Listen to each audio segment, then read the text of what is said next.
can we make a bigger brain so that we could act better, we could be more intelligent, we could do many more things. But Adi Yogi, over 15,000 years ago, said something very unique. People ask the same question. So Adi Yogi said, see, you can learn to use your existing capacities in a much higher way than the way you're using it right now. If you become more and more conscious, your body and brain, you can use it in many, many more ways than they're using right now. See, there's substantial evidence, neurological evidence. This question has been on for a long time. Can we evolve into another place? A whole lot of people asking. Can we make a bigger brain so that we could act better, we could be more intelligent, we could do many more things? So neurologically, certain neurological scientists have explained this. See, if you want to increase the capacity of this brain, one thing is you must pack more neurons. This is how a lot of children are born with excess neurons. Those are the children who are hyper, very brilliant but hyper and unstable. Another way to enhance your brain capacity is to increase the size of the neuron. If you increase the size of the neuron, the capacity of the brain could expand big time. But right now as you sit here in a restful condition, more than 20% of your energy is being consumed by your brain. Your brain is only this much, hardly 2 pounds. This much body consumes only 80%. This consumes 20% sitting here.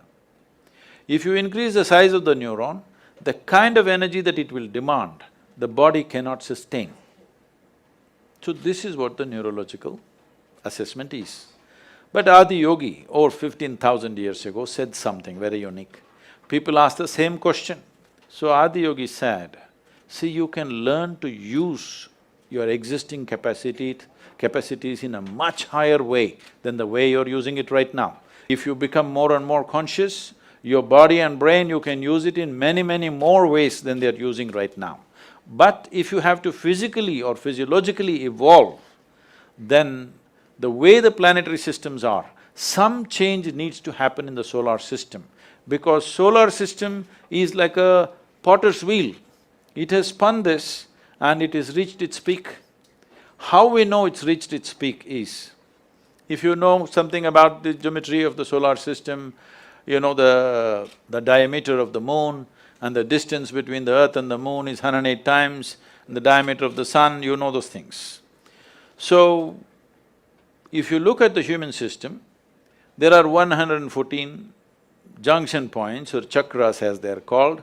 The first two are outside the physical body, so we usually don't talk about it unless it's for some mystical purposes.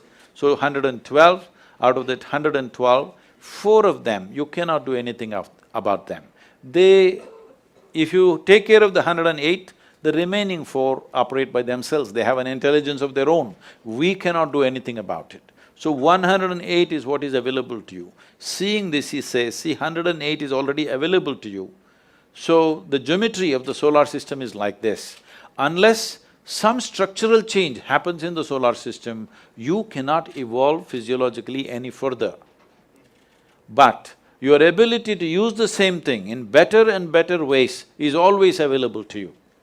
So if you're planning to grow this along with Elon Musk, no, but can you learn to use this better? Are we not always learning to use this better, both body and mind? Aren't we?